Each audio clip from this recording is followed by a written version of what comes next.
Welcome, everyone. My name is Denise Hewlett. I'm an adult branch services librarian at the Northfield branch of the Winnetka-Northfield Public Library. And today, our presentation is called Fast Fashion, How Understanding Fabric Will Save the World.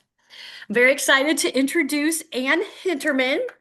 Ann Hinterman is a local grant writer and sewist who is a member of a volunteer repair clinic called Community Glue. And I had the pleasure of meeting Ann, or hearing Ann in April of last year, and have been so excited to have her come here and share her message and her passion for fabric and the amazing connection she makes with how understanding fabric can help us save the world. So, Ann, thanks for being here. Take it away. Thank you so much, Denise. I am so excited. I was telling Denise, I have been practicing this in the shower every day since we talked about doing this. So I think we've been in preparation for this since September. So there have been so many iterations of this talk going on in my brain. And I'm really excited to share it with all of you. And I also have been thinking a lot. So I'm based in Chicago. And this library system, we're in Northern Illinois. And for folks who live here or are aware, this past fall, ice was in our neighborhood. And it was a really, really difficult time for so many families and so many of us who work with families who are being targeted. And so I am really thinking a lot about friends and family and folks in Minneapolis right now, Minneapolis and St. Paul. And so thank you so much for taking the time to be here.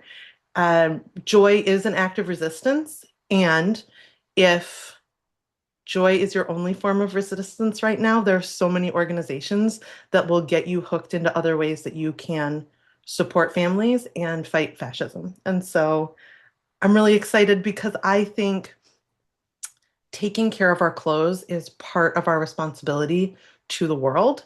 And one of my fundamental core beliefs is that everyone should be safe in their home.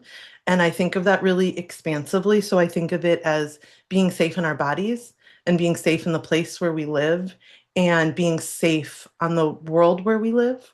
And so clothing is a really big part of that, both in who gets to shop for clothes that bring them joy and who gets to wear things that express their identity and who gets to participate in this without environmental consequences. So I'm going to go ahead and share my screen and we can get started. So this was a talk that I first gave at Nerd Night Chicago, which is how Denise and I met. And I came to Nerd Night Chicago, which is a multinational organization. There are outposts in many different cities. It's a salon style event where people who are knowledgeable and passionate about a topic give a very detailed yet irreverent presentation on a topic that they care a lot about.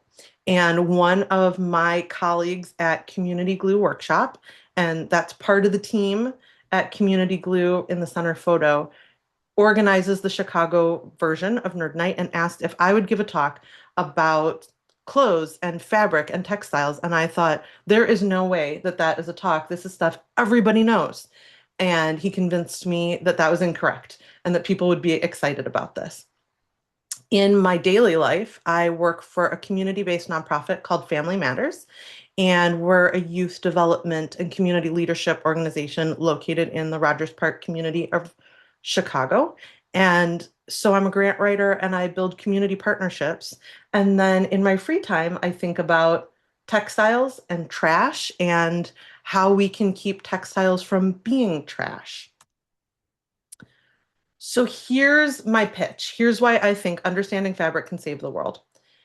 If you understand how fabric is made and you understand the difference between natural fibers and synthetic fibers and have a basic grasp of clothing construction, you can start to build a wardrobe that will last and be adaptable as your body changes and be in a condition that is good enough to pass on to someone else when you're done. And you'll be able to build an intentional wardrobe and take care of the things that you have. So I'm going to go through all of those topics. We're going to talk about some common clothing hazards. I will share some of the resources that I have learned from my many years repairing other people's clothing.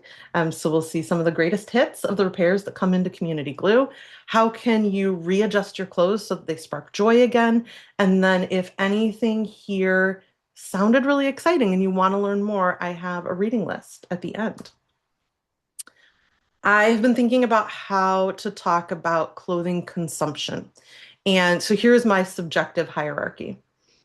I believe at the beginning, down at the bottom, we repair, refresh, and trade. So we're not introducing new items into our wardrobes until we really need to. Then, when we've made the decision that there is something new that we need to bring in, we are focusing on purchasing secondhand and purchasing from sustainable producers. And sustainable can mean a lot of different things. And so rather than give a list of who's sustainable and who isn't, I want to give the tools so that you can think about in your everyday life when you are encountering clothing. So is it produced in small batches? Is it produced by a person whose name and face you can see on a website? Is it limited release and relatively consistent styles season over season? Is it a B Corp, so a type of organization that is giving back in some way? Do they have a program where you can return your clothing and they will refashion them or recycle the textiles? And all of this should be front and center. You should not need to go digging for this information. If people are truly doing it, you will be able to learn about it. Then, if we have exhausted our secondhand and sustainable fashion options, then we can purchase fast fashion thoughtfully. And what I mean by this is as we learn more about construction techniques and fiber content, we can have a better chance of choosing garments that are going to stay the same shape after we've washed them and not pill and deteriorate and have some longevity. The thing that I want us to move away from is purchasing trash fashion. I did a very cursory Google search, and it seemed like trash fashion wasn't a name that anybody has put on a website yet. So maybe we've invented it here today. And I think of trash fashion as something where the primary goal is for you to throw it away after you've worn it a very small number of times, or maybe even before you've worn it.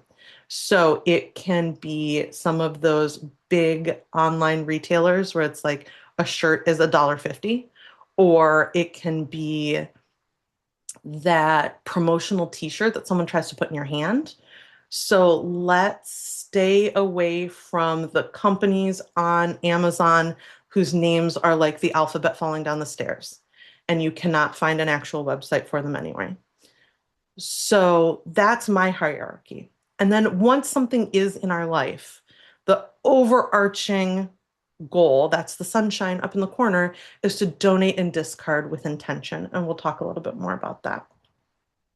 So if everybody who currently is making clothes disappeared off the face of the earth, would you be able to clothe yourself? Do you have enough knowledge to be able to make clothing? And if not, what do we need to know? So at the very core of clothing, it's made out of fabric. And the methods for creating fabric are typically woven, knit, or crochet. And we are going to go through what all of that means. The reason this is important is because the way the fabric is constructed tells you a little bit about how to repair it. When we talk about fabric, we divide it into categories: natural fibers and synthetic. Here is a list of some of the most common natural fibers. So cotton comes from a cotton boll, looks like a cotton ball.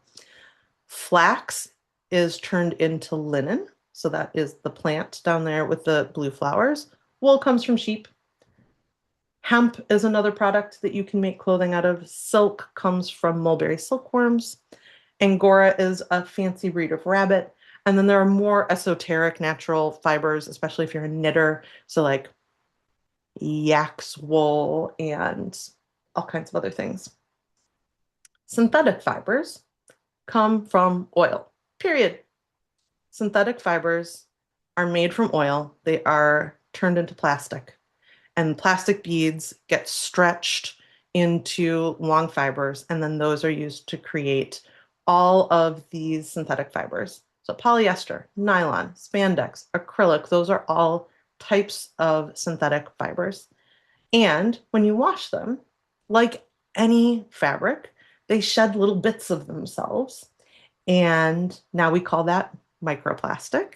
And there is a credit card's worth of microplastic in all of our bodies. Babies are born with microplastic. They are in major organs that people feel really strongly about. And we don't yet know what the effects of microplastic will be on the environment and on the human body because all of the plastic that has ever existed in the world has been created within the last less than 100 years. And the stuff that we are seeing break down and create microplastic right now is much older. We've had a plastic boom, so there's going to be more and more of this stuff. So, if you wanted to create fabric, how would you do it?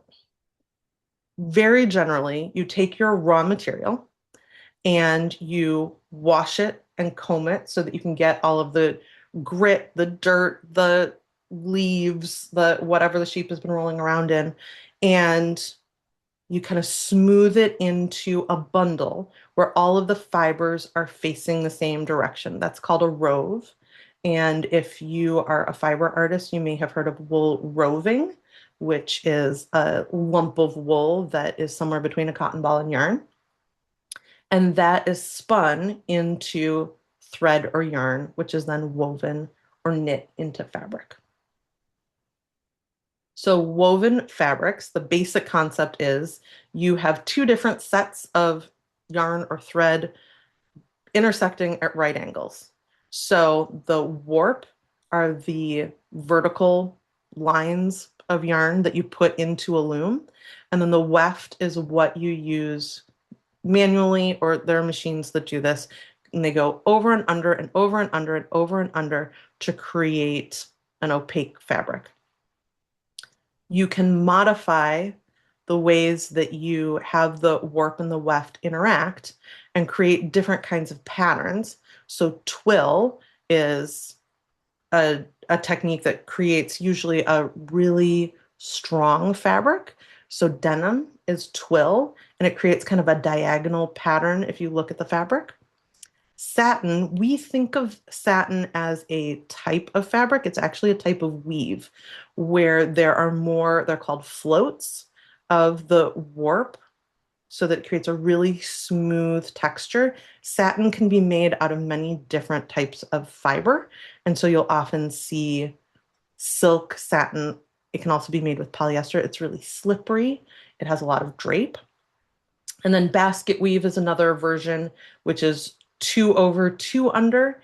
And if you've ever had an Oxford cloth shirt, like a dress shirt, that is a basket weave technique. So here's some examples in real life. Twill is often denim. Satin is usually the lining of coats and other garments because it's easy to slide your arms in.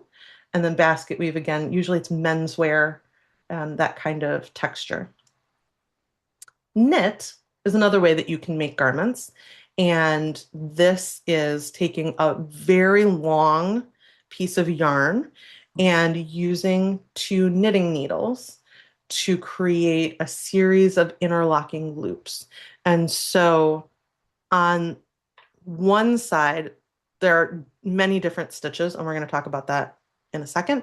But on one side, you'll typically see this pattern of V's, and that's considered the right side of the fabric for the most part. And then on the other side, you'll see these little U's.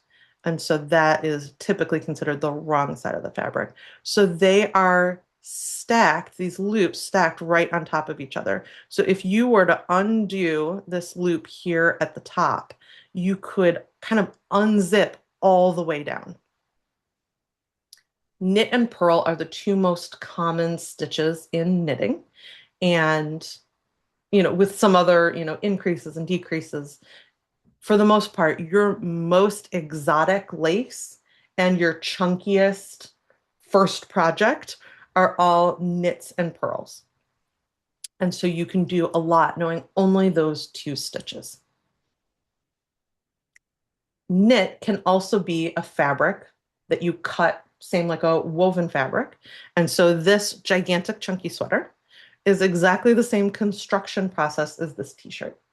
So if you think of any of your moisture wicking running gear that's really stretchy, or your t-shirt or a jersey dress, that is all a knit fabric. So you can weave fabric in big pieces and then cut out your garment's pattern and sew it together. You can also do that with knit fabric, and it's quite stretchy. Crochet is something that is entirely different. People sometimes get knitting and crochet confused because they're both done with sticks, and crochet is the one that is done with a crochet hook. So there's only one stick in crochet. And the fun fact is, it is the only one of these construction methods that must be done by hand. So if you have ever purchased like a crochet bikini or an Afghan, that had to be done by hand. There are knitting machines. Crochet had to have somebody's hands involved. Some of the things when we're talking about garment construction, some of the things that I want us to first think about are stitches. So over here on the left, there is a sampler that someone created, not me, to demonstrate different types of stitches. So the most basic is this running stitch, where you're taking your thread and needle and you're going over and under and over and under your piece of fabric. And so there are these little gaps where you can see the fabric between the stitches. A back stitch fills in those gaps by stitching back over the area you've already stitched. This will replicate the look of machine stitching. Basting stitch just means it's a really long running stitch. You use it to hold things together temporarily. Quilters use this. And then there are some other stitches, like a catch stitch tends to be a little bit stretchy. You'll use it in the hems of pants. And so these are all things, if you wanted to replicate some elements of machine stitching without a sewing machine, these would be some things to learn. When you are constructing a garment, you want to make sure that the cut edge of the fabric, especially on a woven fabric, isn't going to fray. So if you picture like the edges of cut off jeans and how it gets those long strings, that is because you haven't overlocked the stitch. And sometimes that's a fashion choice. And oftentimes on the inside of your garment, it isn't a fashion choice, and it is actually going to affect the stability of your garment. So a serged or an overlock stitch is done with a special machine using multiple threads at the same time. In this example, each different thread is a different color. So this is 3 threads worked together, and it has some stretch, and it is also going to prevent this edge from fraying. Similar in complexity is cover stitch, which is done with a different kind of machine, and that creates a very stretchy stitch and is often used on knits. So if you were to flip this piece of fabric over, you would see those signature 2 parallel lines of stitches that you see on the bottom of a t-shirt. So that's done with something called a cover stitch machine. And then typically at the hem of denim pieces, you see something called a chain stitch. Originally, a chain stitch was used because it's really easy to pull out once you've clipped one of those stitches. Instead of needing to unpick every little stitch, you can just pull and it sort of unzips. And initially, this was done because denim was meant to last a long time. And on children, this would allow you to take out the hem and re-hem it really quickly. And now it's typically seen as a sign of quality in denim if they use a chain stitch. When we talk about constructing garments, and so also things that I want you to know about when you're thinking about purchasing garments, is something called seam allowance. So that is the distance between the edge of the fabric and where the line of stitching is. So typically, if you were making a pattern, you bought a pattern, you're going to make yourself a pair of pants, it'll tell you what the seam allowance is. Let's say it's half an inch. That's enough for you to be able to hold on to it while you're feeding it through your sewing machine. And every time you pierce the fabric with your needle, you make a little hole. And so it gives this fabric enough space so that hole doesn't create damage that then travels to the edge of the fabric. When you're looking at very cheaply made garments, they cut that seam allowance so close because they want to save as much money as possible on materials. And when you have a really skinny seam allowance, that is going to create holes much more easily because anytime you bend or stretch or reach to pick something up, maybe your body changes size a little bit, there's nowhere for any strain on that seam to go. And so it is going to shred the fabric. And after that kind of a hole has been made, it's really difficult to repair without making the garment smaller. You don't have any wiggle room. So the sign of a high quality garment, it's something that is made to be adjusted for your body or made to be able to grow with you, is something that has a generous seam allowance because then you or a tailor can take out the seam, move it closer to the edge, and still have enough to have an adequate seam allowance. So something to look for in your clothing. There are also types of seam finishing that are much higher end. Flat felling is one word if you want to look that up later. So that's where you enclose the fabric in itself, or there are techniques where you can wrap a separate piece of fabric around. That's typically the sign of a really well-made garment, a high quality garment, and you'll see that on pieces that are either a higher price point or made by a home sewist who is really taking a lot of care with the garment. Something else for us to think about when we talk about whether a garment is well made or not is if it was cut on the grain. So when we saw that diagram of how a woven fabric is made, you can see that there are two perpendicular sets of threads. And so having something on the grain means that before you cut, you have your fabric totally lined up so that your straight edges are going to be exactly on the grain.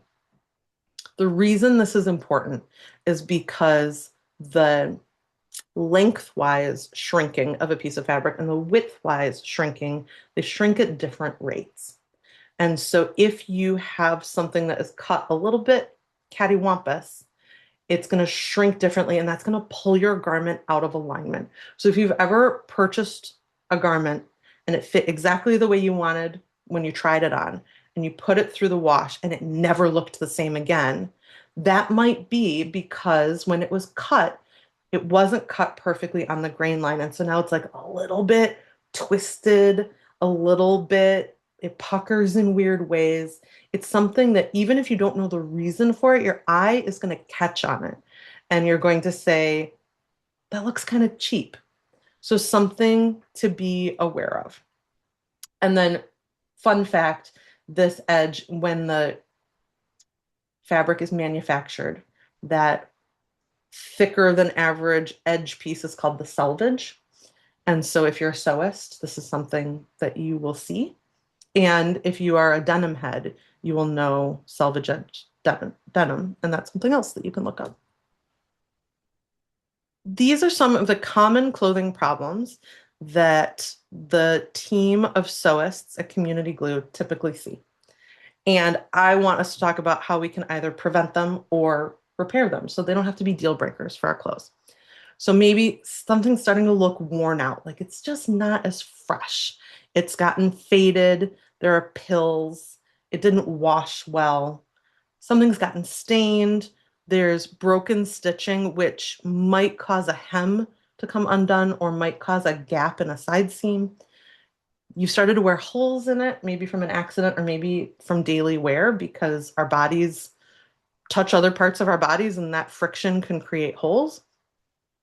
An alteration didn't go the way you were hoping, or what you purchased wasn't what you were expecting. So the most common problem that you can solve before clothing ever makes its way into your home is by looking at the fiber content. And oftentimes, something that is going to look great and then look really raggedy comes down to fiber content. And because I have a bias, I'm going to share it. I suspect the culprit is usually synthetic fabric. Particularly in sweaters, it is acrylic. And so acrylic is typically used to replace wool. It's much less expensive. And so most fast fashion sweaters, even some really expensive fast fashion sweaters, may contain acrylic. And it'll feel really soft when you touch it at the beginning. And then it's going to look really shaggy. And it doesn't take very long to go from beautiful to what is this garbage? So, pilling is the term that we use to describe a little ball of whatever the fiber is that sticks to your clothes. And it can happen with any kind of fiber because they shed naturally. The reason we tend to see pills more frequently on synthetic clothing is because there is more static electricity in those synthetic fibers. And so the pills tend to stick. So on a cotton sweater, the fibers will shed off. And maybe you will see some pilling like in high abrasion areas, like underneath your arms, but it's not likely to like cover your entire sweater and ruin your sweater's life. So if you take a look at the care tag before you purchase, if you notice acrylic, know that you are buying a limited use sweater and pretty soon it is going to be garbage. And remember what we talked about plastic, that it all comes from oil and it's all going to be around for the rest of our lives and the rest of everybody else's lives forever and ever. And it's going to turn into microplastic and it's going to live on in our children. So be careful. Another thing that I have been bitten by is I made an alteration or I wasn't careful enough when I went to my tailor and didn't specify what I was looking for. And what I get back looks different than the originally constructed garment. And then, like, I love homemade things and I take a lot of care in the things that I make. And sometimes I don't want my clothing to look homemade. And some ways that you can avoid this if you are having, for example, jeans hemmed, ask for them to maintain the original hem. So denim is primarily or entirely cotton, which will shrink. And we have developed a preference for this look where the hem is stitched before the garment gets washed. So then, as it shrinks and as this kind of lightening, the wear and tear appears, that's what we tend to think of as a signature look for a pair of jeans. And if you make this shorter by cutting it off and turning it up under and stitching it again, you lose all of that. So you can do this yourself, or you can ask your tailor to do this. You slice it right above the hemline and then reattach it, remove an inch or two or however much you want, and then reattach that. So it does, if you look really, really close, you can tell that there's a seam from a distance from a trotting horse. No one is going to be able to tell in the way that everyone on a trotting horse is going to be able to see that this is not the original hem. The other thing that I notice coming into community glue, oftentimes when people have tried hemming something themselves or repairing something themselves, is they haven't been aware of their stitch length on their sewing machine. So sewists look at this and think of it in terms of stitches per inch. You can lay your ruler down next to it and count within 1 inch how many stitches do you have. So I don't know what this is. I don't know what the original photograph is, but let's say this is 7 stitches per inch, and this is 11, and this is 15. And so if you haven't matched your sewing machine stitch to whatever your garment has, it's going to look different. And typically people use stitches that are too small. They're really, really tight. And so it looks like the person didn't know what they were doing. So be aware of that. Another kind of repair that can instantaneously catch my eye, maybe everyone's eye, certainly my eye, is when there is a hole and you just close the two sides up and stitch across. And it creates this little pucker on either side. And instead, what we need to do is create a patch. So keep that in mind as you are making repairs. If something like this happens to you, so again, this is a cover stitch. So we have those two parallel stitches on the front, and we have this kind of complicated spaghetti of threads on the wrong side. They're all connected. And so once one of these stitches breaks, if you don't deal with it quickly, the whole thing unzips. So if this is your garment here, so it's been going on for a little bit and the hem is still folded up, you will pull this loose thread to the wrong side of your garment. You are going to take a little bit of fray check or clear nail polish on one on this side, one on the other side to hold it closed. And then you can go over either hand stitch using back stitch or with your sewing machine after you have counted how many stitches per inch there are to close that up. Don't let something like this go because it is going to entirely unravel. It's not magically going to get better in your laundry basket. The other thing that we see at Community Glue is when people have a sweater and something has gotten caught, and so nothing's broken, but it has pulled a line of stitches. So you have this big loop of thread or yarn, and then an area where everything looks compressed. Please do not cut that piece of yarn off. Please do not cut it because that is going to create a hole in your garment. If you do nothing else, you can take a crochet hook and pull that loop into the back until you can repair it or decide that you don't care anymore. If you are feeling adventurous or if you have a friend who's adventurous, you can work this extra yarn back through so that you're smoothing everything back out and it should look almost exactly the way it did to start when you're done. So please do not cut. Seek professional assistance. Know how to treat stains. There are 1,000 bajillion blogs that will tell you, like if it is blood on wool, how to get it out. If it is ink on silk, how to get it out. What I want you to know is treat stains quickly and do not run them through the dryer until you know that it is gone because heat will set stains. If you have the dread armpit stain, OxiClean, an oxygen bleach, so different from a chlorine bleach, will work to get some of that out. Anecdotally, there is a common belief that it's often an ingredient in antiperspirant that causes this. So if you are able, maybe in the colder months, switching to something that is a deodorant only instead of deodorant plus antiperspirant will cut down on this and then address the stain quickly. For something like this, if it doesn't come out, you can always dye the garment, and we're going to talk about that too. I love shaving sweaters. Depilling a sweater is deeply satisfying for me, and it's a really fast and low cost way to get something looking pretty good.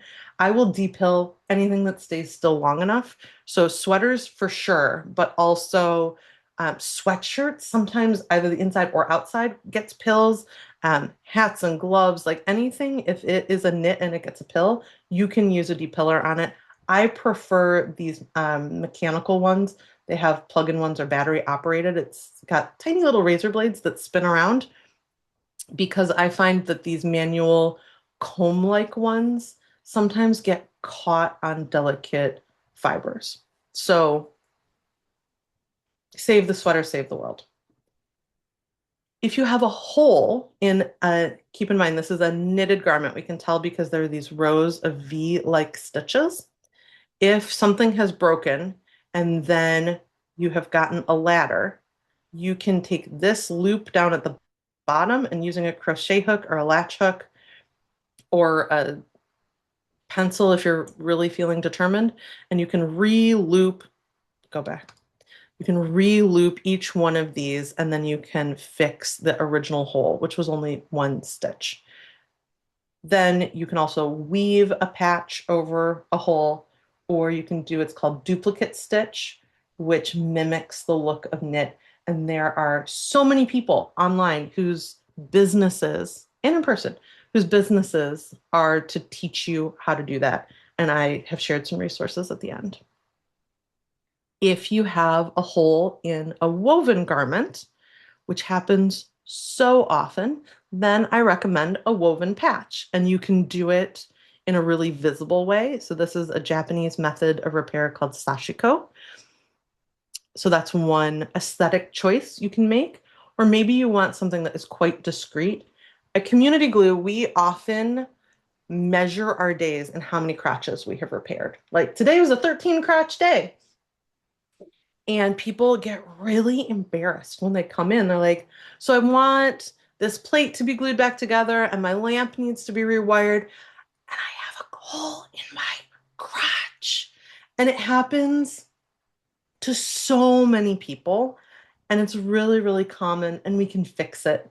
And it's not embarrassing for us. We simply ask that you have washed your garments before you hand them over to us.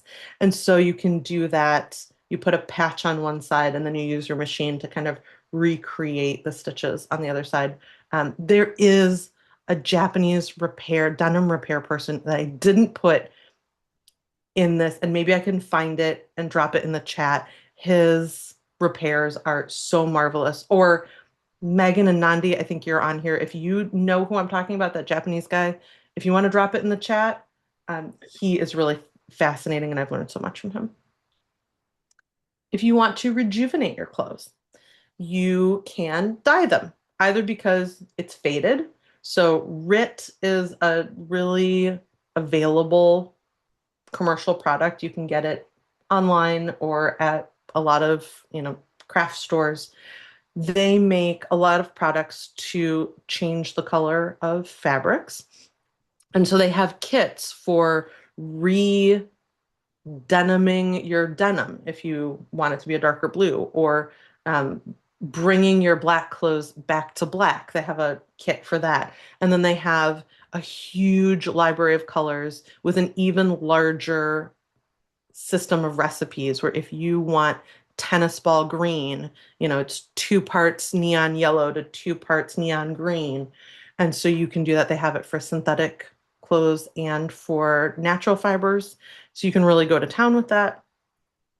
There are companies that will dye your clothes for you, and I've included some links to that at the end.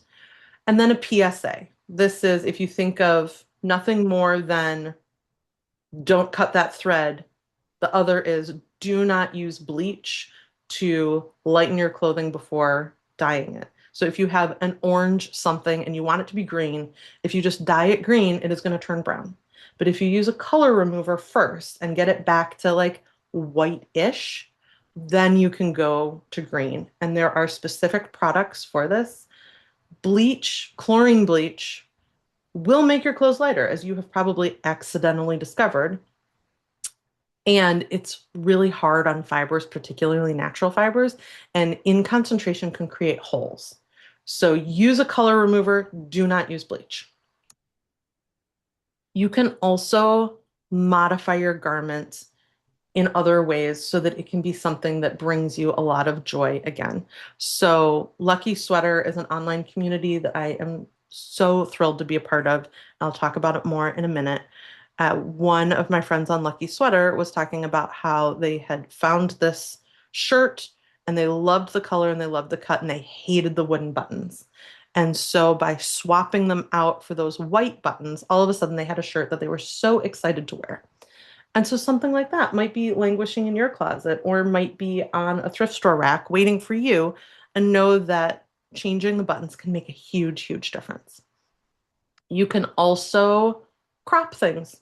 So Sway LA is a company based in Los Angeles, and among other things, they offer what they call crop shop. And so you can, I think they only do this in person. You can have anything cropped.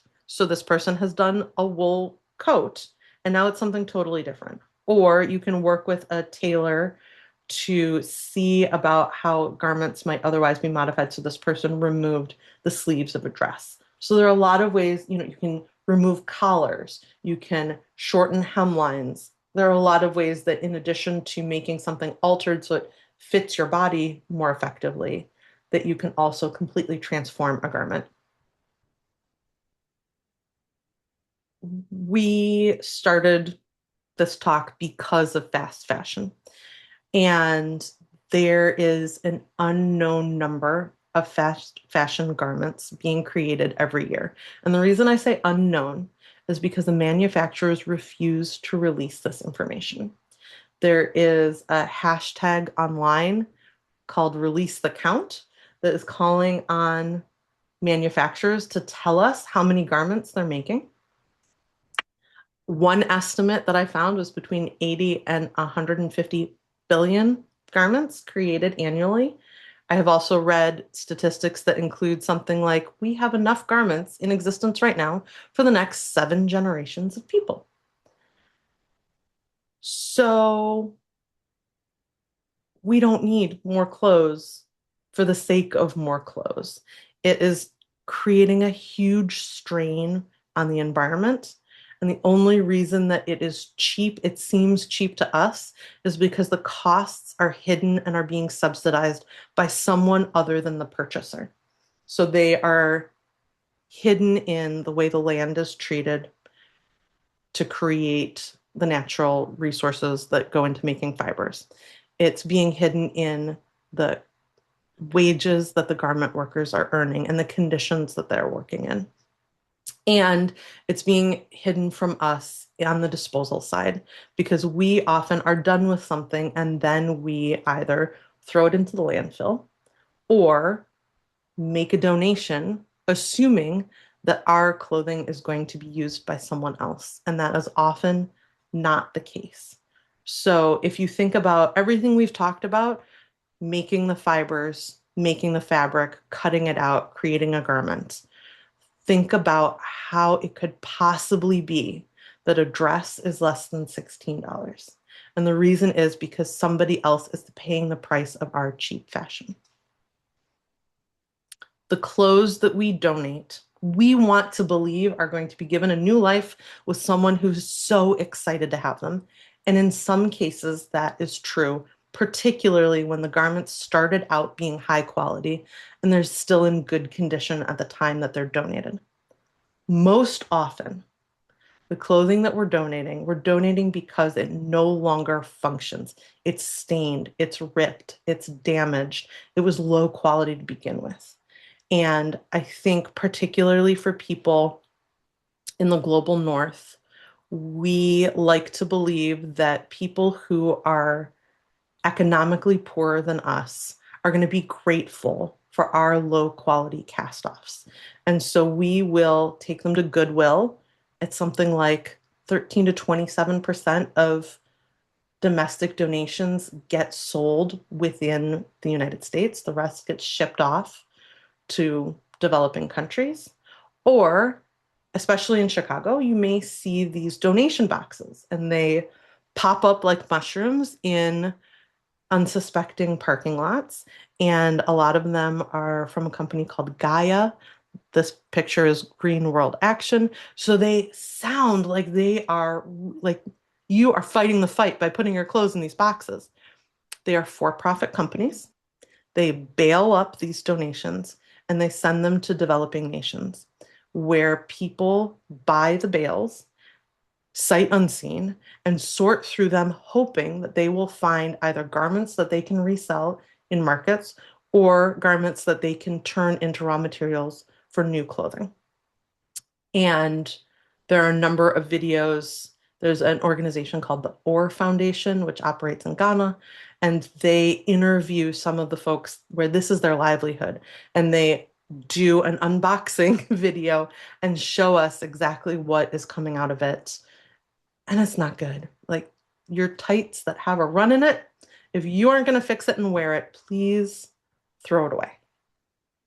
because what ends up happening is all of these unwanted garments are either burned, and keep in mind, if they're made out of plastic, that's burning plastic, and think about what that smells like, or they are dumped onto beaches or into deserts, and they create these interwoven, enormous tentacles of unwanted clothing, and people have to work really, really hard to clean it up.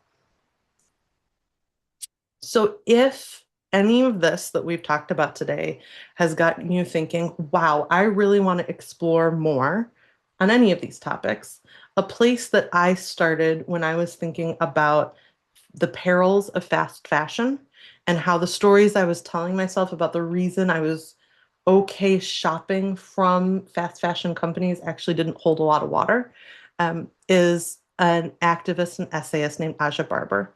She is US born, UK based. She has a book called Consumed. She's writing a second book right now.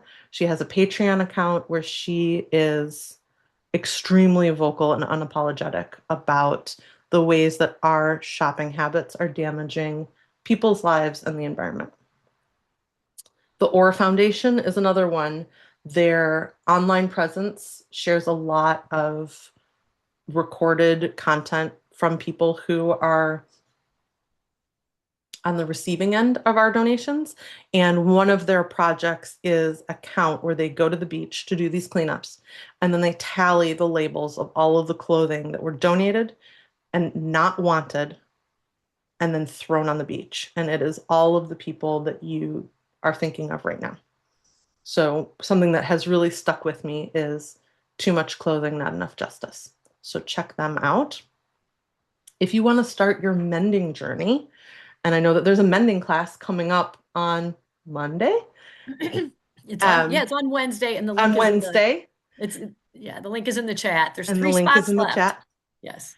So Katrina wrote about is somebody who's written a number of books that really got me thinking about visible mending and wearing my mending as a badge of honor. So she does demonstrate some of her mends on her Instagram account, and she has a series of books, which you can check out of your local public library. We have this one on display at the moment. Yay! Yes. Sway LA is a company that I am really, really passionate about. So they're based in Los Angeles, and their underlying mission is for people to understand that manual labor is skilled labor, and that includes the people who are garment workers. And so they are entirely built around repurposing existing textiles and keeping textiles out of landfill. So they have a mail-in or in-person dye program, the community dye bath. They release a new batch of colors once a month, and you can send in your clothes, or if you're local, you can drop them off. And so the shirt that I am wearing used to be kind of an army green, which is not my favorite color, and I had it dyed blue-green algae, and now I wear it all the time. They also do fabric recycling, and they create ready to wear garments from recycled sources. So puffer coats out of other puffer coats, and new pants out of denim workwear. And they made a car cover, like a sun protector, out of old bikinis. So check them out. Green Matters Natural Dye Company is another place that is doing dyeing. You can send things in. They also will do commercial accounts. So if you are a manufacturer of garments, you can have large batches of your clothes dyed by them. I want to shout out some of the people that are also working to change how we think about clothing, both what we wear and how we consume it. So Daisy Gillespie is an educator and author. She's working on a book right now. Her Substack is Unflattering, and she also hosts online small group classes where you can go through a multi-week process of analyzing what's in your closet and why isn't it working for you, and then figuring out what your personal style is, so that then when you are ready to purchase things again, the things you're bringing into your wardrobe are things that are really going to work for you. So things that I have learned from Daisy include know my body measurements so that when I am purchasing something online, I can look at the garment measurement and know if it is going to fit me or not, because sizing is a mess. Then, if you have purchased a bunch of stuff and you need to return things, instead of mailing them back, if there isn't an in-person way to return things, go to the store to return because it's more likely to end up back on the rack so that somebody else can purchase it. Otherwise, in some cases, there have been reports about containers of clothing never going back to the actual retailer and instead being processed for secondhand sale. So those are some things that I have learned from Daisy. She's also unapologetic about talking about inclusive fashion in terms of body size. And she's also in the chat. And she is here. Yes. So go check that out. Nandi, who I think is also in this class right now, she's a community glue person. She owns a company called Bliss Joy Bull, located in Chicago. She has online, ready to drop in workshops, in-person classes, and she will also take on clients for mending and repair. And so you can check out her website or her Instagram account for all of that. Somebody whose online work I have really admired for really complex knit repairs is Alexandra Brink. And there's a Patreon account where you can learn all of the in-depth stuff. On Instagram, they post mostly the like fast forward videos. But if you really want the nitty gritty, uh, paying for that labor on Patreon is a way you can get access to that information. And Lucky Sweater is an online community that I joined 9 months ago. It's thoughtful secondhand trades between individuals. And there's also a really powerful online community on Lucky Sweater. So people will talk about, hey, how's the sizing in this brand? Or what's your advice if I shrank the sweater in the wash? Or I'm so bored of my clothes. Would someone tell me what to wear? And a lot of really heartfelt things that I haven't seen in many online communities. So, Lucky Sweater, it is typically accessed through their app. You do not need an invitation link. I put one up there in case people wanted it. It is free to join. If you become a paid sustainer, there are other perks to that. You do not need to pay any money to join this community. And a number of those members are supporting this kind of work and are here in the talk right now. So that is something that's been really, really meaningful to me. And Community Glue, how this all started. Our next session is going to be Sunday, February 15th. We're based in Chicago. The address for the workshop is there. We meet monthly. We are all volunteer and we will fix anything that comes in the door. So we have a team of sewists. We have people who do gluing and woodworking and electronics repair, and the people who look at it and go, well, let's take it apart and see if we can figure out what's wrong. If you want clothing mended, we ask that it is freshly washed before you bring it in. We will give you an honest assessment of if it is something that is doable in our time frame. And keep in mind that we are all volunteer. So if it is something that is quite labor intensive or requires specialized equipment or is an alteration, we encourage you to support local businesses that do this.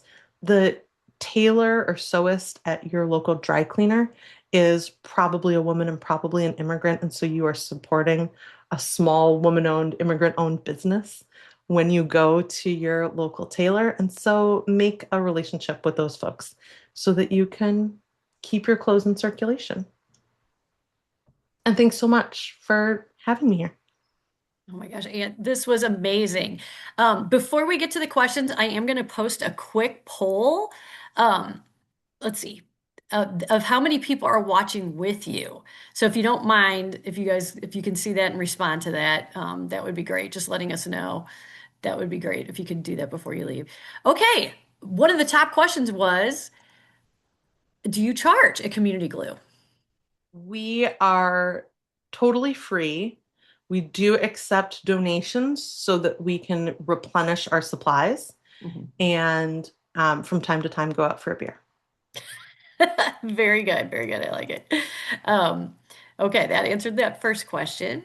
And then I'm going to go back up. We'll do this in the order they came in. Um, let's see. Oh my gosh, getting so many thank yous. Thank you, such a wonderful program. Let's Thanks see. for being here, everybody. Yeah. Oh yeah, it's such a great group. Trying to see my Q&A. Sorry, you guys. Oh, here we go. Oh, can I jump in Yes. because I see one in the chat? Yes, yes, yes. Redyeing jeans without making a mess. Um, for the most part, if you are doing it in a washing machine, I have found that it doesn't make a huge mess. So the dyes are designed to be done that way. And if you're really worried, do it in a friend's washing machine or send it to a place like Sway because then they'll do it for you. Right, right. Very good. Okay, the other question I saw is Karen said, I'm finding it more and more difficult to find 100% cotton clothing. I break out itchy rashes from synthetics, even cotton clothing sewn with plastic thread can itch. Is there a source for cotton clothing? Good source that you know. I mean, certainly there are. I I am not a person who does this professionally. And so the information that I have is based on my own moving through the world. And there are definitely professionals who will work with you to meet all of those criteria. For the most part, even a 100% cotton garment is going to have synthetic thread because it doesn't shrink and it's much stronger. And so that is something when you're thinking about dyeing, I'm glad that this came up in this kind of roundabout way. Since most thread is synthetic, it will not hold on to dye in the same way that the cotton or linen garment is going to. And so be aware that you may have contrast stitching. So like a white thing dyed navy blue will still have white stitches, which can be a cool look. And if that's not the vibe you were going for, I don't want it to be a surprise. So I do not know where you can find all cotton clothing that will also have cotton thread, short of paying someone to make it for you. If anybody who's here knows, drop it in the chat. You know. Okay, the other question was, is Community Glue the repair workshop around Edgewater on the north side? I went there once and got help repairing a zipper on a fleece. It was neat. And this was from Christine. Yes. So Community Glue, we used to be located in Edgewater at a place called Edgewater Workbench, which sadly closed during the pandemic, right before the pandemic. And so now we're still on the north side. We're located at a place called Blue Stem, and I can drop the address in the chat, or you can find us online, Community Glue Workshop, and sign up for the newsletters, and it'll tell you when all the upcoming things are. In general, we are not doing a ton of zippers because it requires having a really specific matching product. So if you want a chance of us replacing the zipper, please bring the appropriate zipper with you. We don't keep a stash. But there is a repair of like those zippers with plastic teeth that are so not like metal zippers on your jeans, but where the teeth are kind of individually attached. And I have seen videos, this came up on Lucky Sweater, where you can actually move those teeth and it's not sewing on an entirely new zipper. And I really want to try it. So if anybody has a repair like that, please bring it in because I really want to check it out. Cool. I did see Amita said that a garment that started as garment dyed will have cotton thread. So that was in the, There you go. Look for a yeah. garment guy dyed Right. garment. We've, So we've got, that means they oh, go ahead. constructed the garment first and then dyed it. So garment dyed means it was already the shirt or the thing, and then they put it in the dye bath. Oh my gosh, so many good questions. Okay, this one's a little more philosophical. This is from Christine. Do you ever feel disheartened or overwhelmed by the scale of the fast fashion problem? Others in my family see clothing like fast fashion as consumables that they don't expect to last long, which is frustrating to me. Do you have any advice for how to mentally reframe this for myself? Um, I wasn't born with this opinion, and maybe you weren't either. And so we all got there some way, and we probably got there through kindness and caring about the problem, not because somebody shamed us. So I try to move through the world believing that people are doing their best. And so I start wherever that is. And so some of that is by modeling. There are things that I have never actually said out loud, and my friends will say, "Well, Anne, I know that this is really important to you." And I thought, like, it's simply because I'm doing it. And so doing it and being around other people who are doing it kind of cultivates, like people will start to notice. Um, And there are a lot of people who are talking about exactly the same thing. Like, how do you get someone to care about a thing that's so important to you that isn't important to other people? Think about any topic. Think about immigration. Um, and so, how do you handle that in any other part of your life? I suppose would be a place to start. Thanks, Anne. Another comment was Emma said, Lucky Sweater would be a great place to ask a question about cotton clothes with cotton thread. The community is super knowledgeable and will be able to likely give you some direction. It is Uh, my professional opinion that Lucky Sweater is a great place for just about anything because it's a really robust and opinionated and kind group of people. And so if you want to know, like this fuchsia sweater. So before we started recording, Denise asked me like, what's the knitting project that I'm working on? I had seen a picture of a fuchsia sweater on Pinterest. I loved it.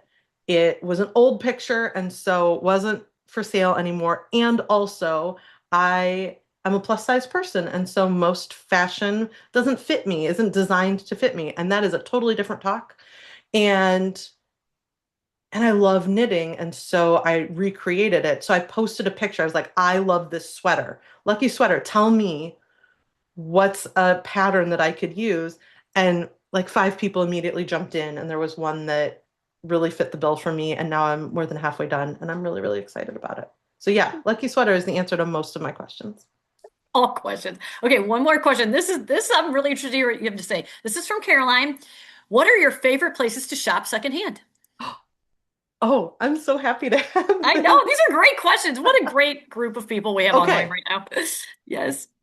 if I am looking for something specific, like I already know my size and I've seen it somewhere and I want to see, because my first stop is always, can I get it secondhand before I buy it new? Poshmark is my go-to. I know that there are others who are really into Depop or ThreadUp and the Real Real and all of that. Poshmark has been my go-to. So that's number one, because you can get really hyper specific in your searches. Number two, Lucky Sweater.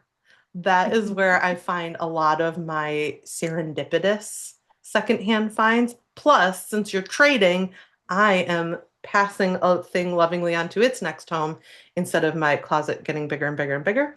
And then Brown Elephant in Andersonville, which is benefits Howard Brown Health, which is an organization that I believe really, really strongly in.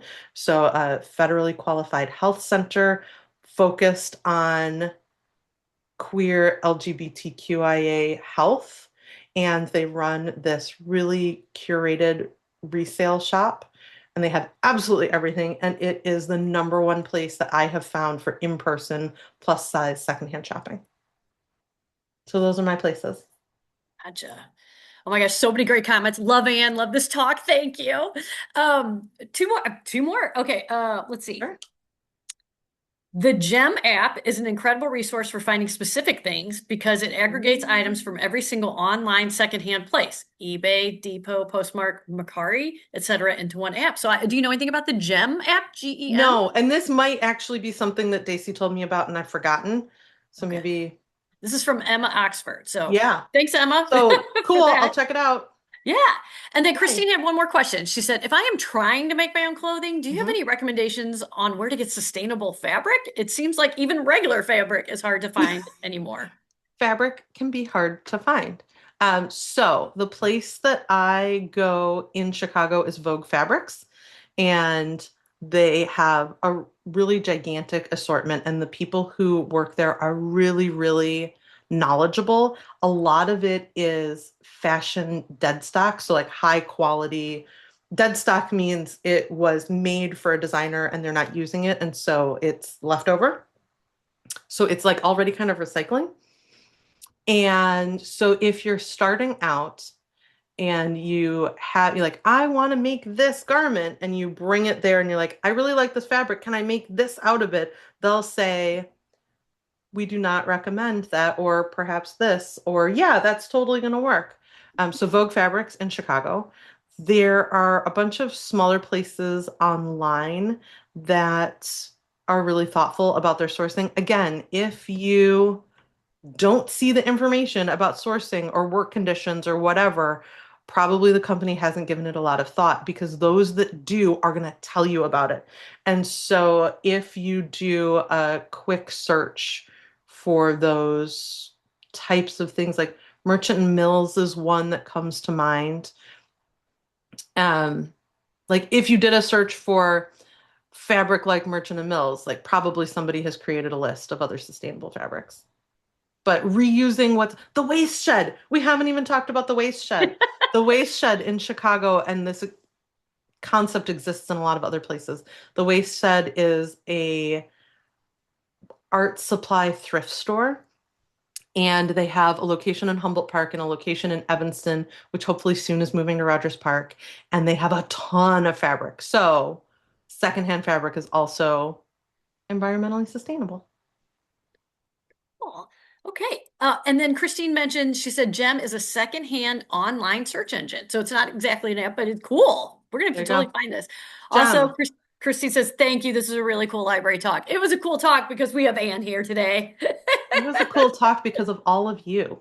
Oh my gosh. Yeah, wonderful. Thanks, team. Yeah, please, any other questions, let us know. And oh my gosh, just it was fabulous hearing it the first time. It was so great to hear it again the second time.